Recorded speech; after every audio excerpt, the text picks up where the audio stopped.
आतंकी कुदरत का दरभंगा मॉड्यूल। नमस्कार, एबीपी न्यूज पर हाजिर हूं मैं रुमाना खान। देश आज अमरनाथ यात्रा में जान गंवाने वाले गुजरात और महाराष्ट्र के परिवारों के दुख में डूबा हुआ है। बड़ा दुखद और दर्दनाक होता है अपनों को खो देना।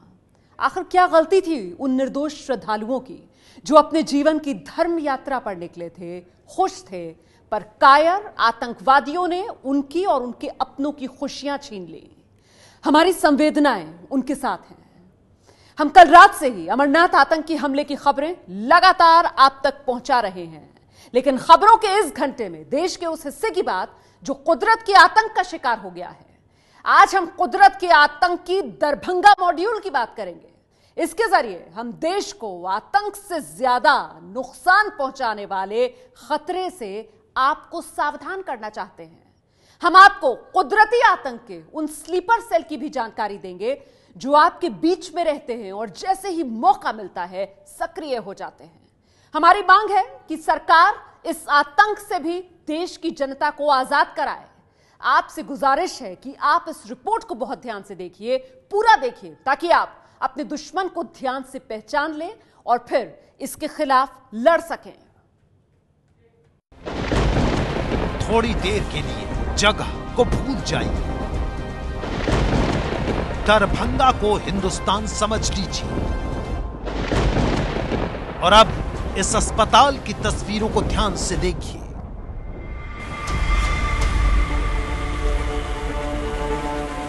शहर का सबसे बड़ा सरकारी अस्पताल के परिसर में जहां तक नजर जाए पानी ही पानी, लेकिन भीतर की स्थिति भयावह है। बच्चों के वार्ड में इतना पानी है कि शिशु विभाग के आईसीयू में बिजली सेवा बंद है। तो सोचिए इलाज कैसे हो रहा होगा। टेबल पर बच्चों के वजन जांचने की मशीन रखी है, लेकिन उसी टेबल के नीचे पानी ही पानी है। अब इस बच्चे को देखिए, हाथ पर प्लास्टर चढ़ा है, बिजली नहीं आ रही, इसलिए मां हाथ को पंखे की तरह झुला रही है। बिस्तर के नीचे पानी भरा है। दूसरे बिस्तरों पर भी मरीज इसी तरह लेटे हैं। इमरजेंसी विभाग की हालत और भी बदतर है। घुटने भर पानी है। पानी भरने की वजह से डॉक्टर चैम्बर में नहीं बैठ सकते, इसलिए बाहर निकलकर लॉबी में पानी के बीच में जरूरतमंदों का इलाज कर रहे हैं। टेबल पर पांव रखकर बैठने को मजबूर है ये डॉक्टर साहब।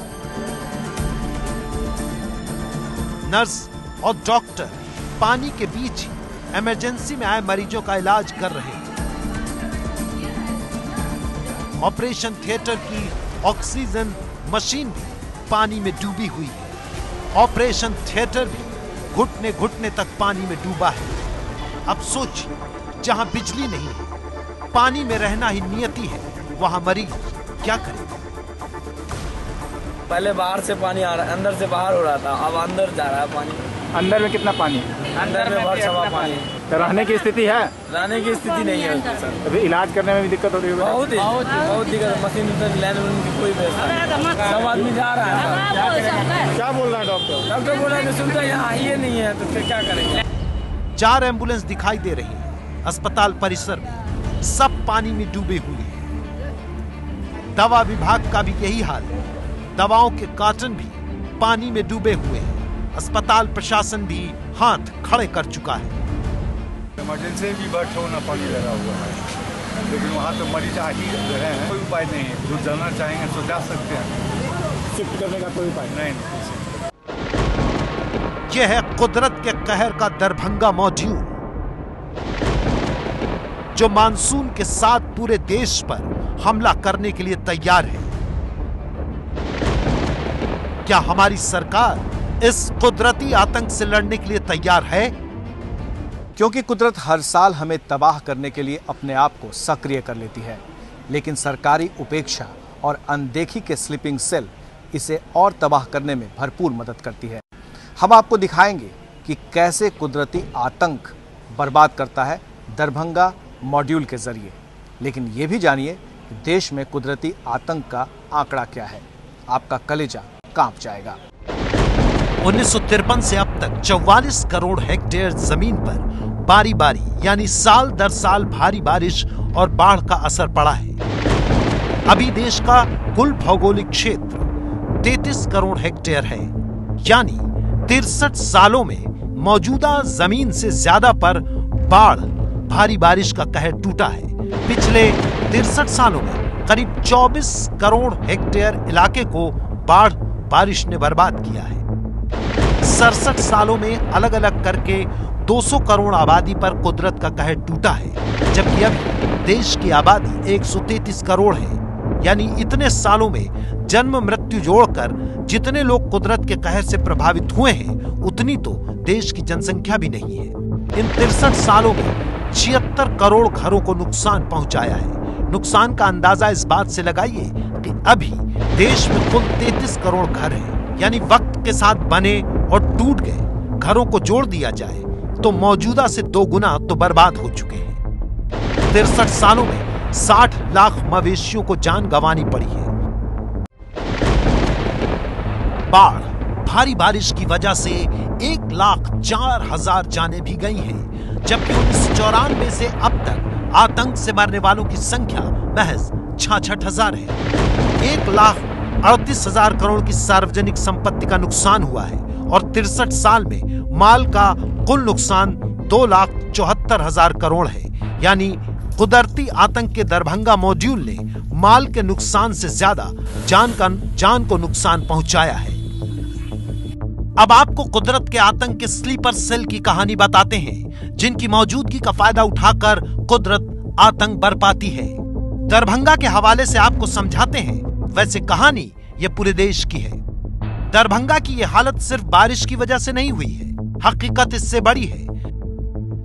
दरभंगा शहर 1918 हेक्टेयर में फैला हुआ है। 60% हिस्से में आबादी रहती है और 15% हिस्से में दफ्तर और स्कूल बने हुए हैं। शहर 2 तरफ से बागमती और कमला नदी से घिरा हुआ है। शहर में जलमल निकासी का सीवेज सिस्टम नहीं है, जिसकी वजह से कचरे का निपटारा सही तरीके से नहीं किया जा सकता।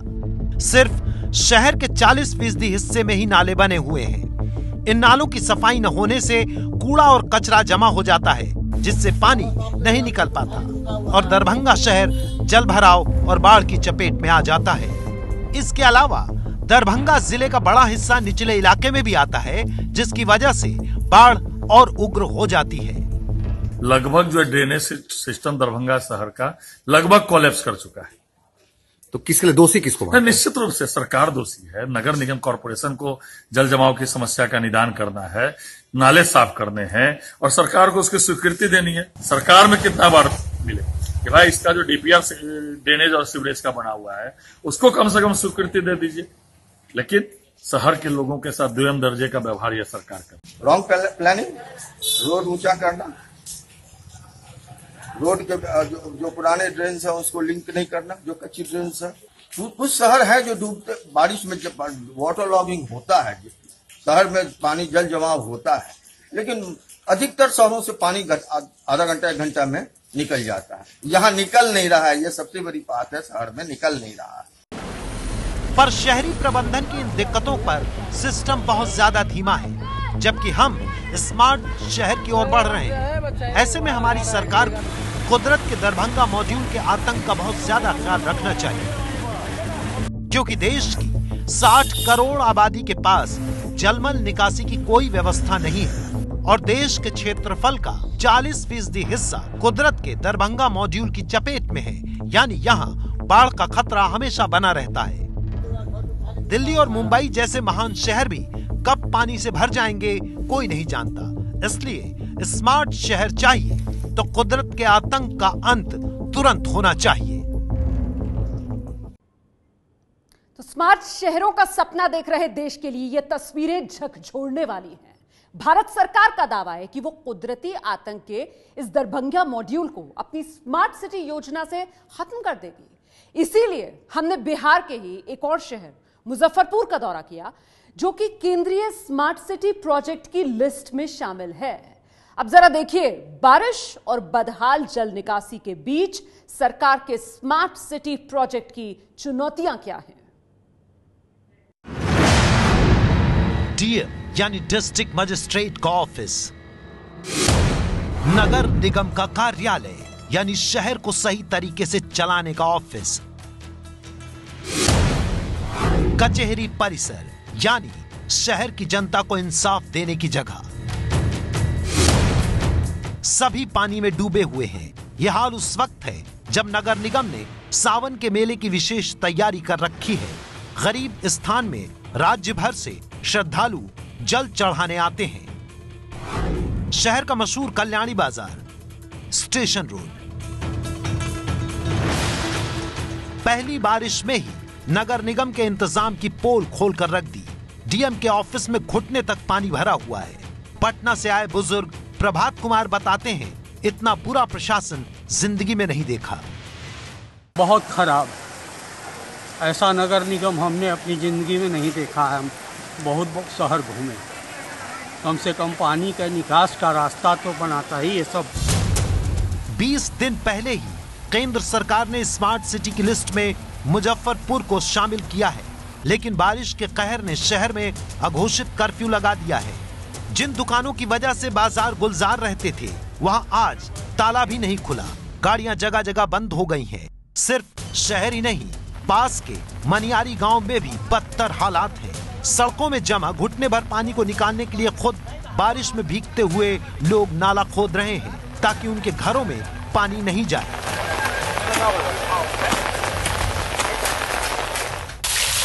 खपरेल के घर की मरम्मत कर रहे हैं ताकि पानी के कहर से खुद को बचाया जा सके।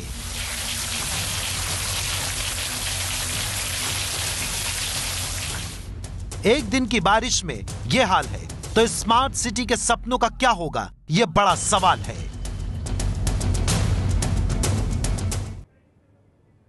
और बिहार से आगे बढ़ेंगे तो असम में कुदरत के आतंक का कहर देखने को मिलेगा। यहां 12 लाख लोग बाढ़ से प्रभावित हैं। अब तक 33 लोगों की मौत हो चुकी है। असम में बहुत मुश्किल हालात हैं। समस्या वही कि तबाही का पानी आ गया और सबने ईश्वर के सामने बस हाथ जोड़ दिए। भगवान भरोसे असम की हालत देख लीजिए आप, ताकि आप समझें कि देश में जलमल निकासी और कुदरत के हमलों से जनता को बचाने की कितनी ज्यादा जरूरत है। अभी तो प्राकृतिक आपदा कहकर राहत के पैकेट बांटे जाते हैं। सिर्फ यहां भी सर्जिकल स्ट्राइक चाहिए, हमले से पहले सफाया चाहिए।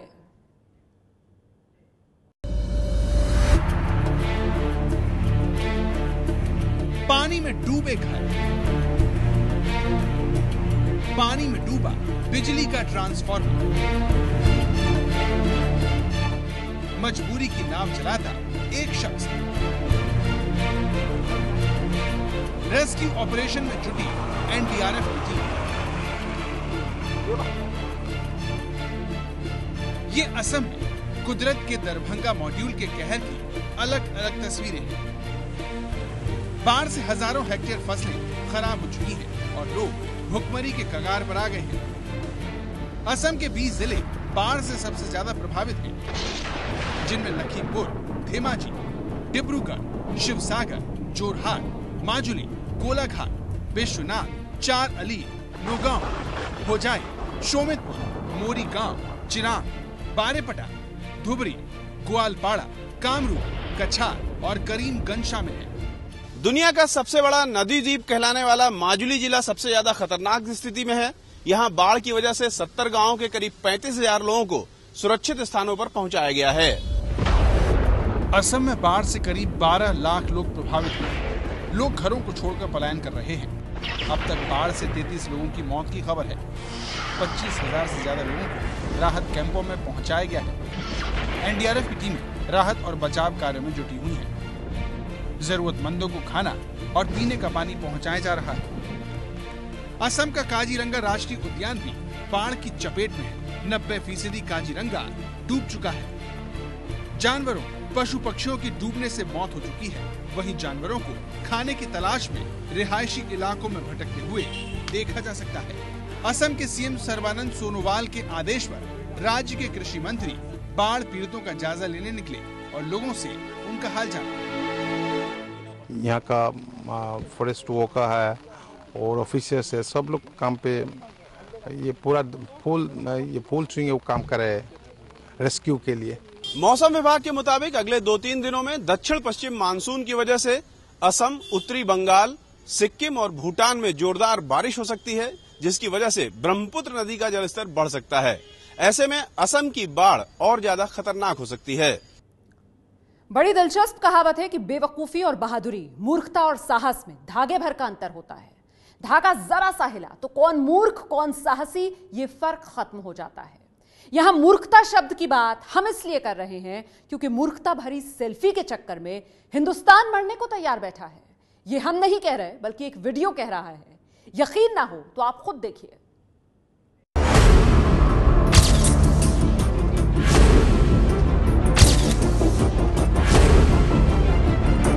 मेघालय की राजधानी शिलोंग के इको पार्क में ये नौजवान मौत से मिलने आए हैं। वैसे यहाँ बाकी लोग घूमने आते हैं। कुछ लोगों को इस तस्वीर में रोमांच और साहस नजर आ रहा होगा, लेकिन कुछ लोगों के लिए ये विशुद्ध मूर्खता है। हम इसे हिम्मत और साहस नहीं, केवल शुद्ध मूर्खता ही कहेंगे, क्योंकि एक जरा सी चूक होने पर ये लोग इस गहरी खाई में गिर सकते हैं। फर्ज कीजिए इन युवकों के साथ कोई अनहोनी हो जाए तो शिकार ये अकेले नहीं होंगे, बल्कि इनके साथ इनका परिवार और इनको चाहने वाले भी ताउम्र खाई जैसे गहरे सदमे में जिएंगे, तिल तिल कर मरेंगे। अब आपको इस वीडियो के जरिए मूर्खता और साहस के धागे भर वाले अंतर को समझाए देते हैं। बारी बारी से देखिए, बुद्धि और बेवकूफी की कबड्डी में ये सब किस पाले में खड़े हैं। इस तस्वीर को जरा गौर से देखिएगा। एक तरफ झरना बह रहा है, दूसरी तरफ गहरी खाई है। चश्मा लगाकर एक लड़का नीचे बैठा है ताकि उसके दोस्त फोटो खींच सकें, लेकिन जैसे ही उसका दोस्त फोटो खींचने के लिए तैयार होता है, तीसरा लड़का उसे पकड़कर पीछे की तरफ खींच रहा है। यानी एक छोटी सी गलती से इनकी जान जा सकती थी।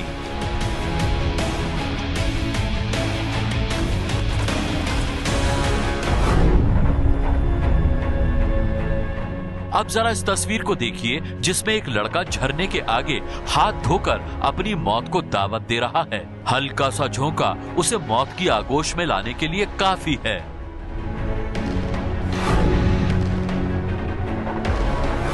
इस तस्वीर में ऑरेंज और काले रंग की टी शर्ट पहने एक लड़का पैर खाई की तरफ लटकाकर बैठा हुआ है। अब आप खुद ही अंदाजा लगाइए कि हजारों फीट की ऊंचाई से गिरने पर हड्डियों का चूरमा बन सकता है।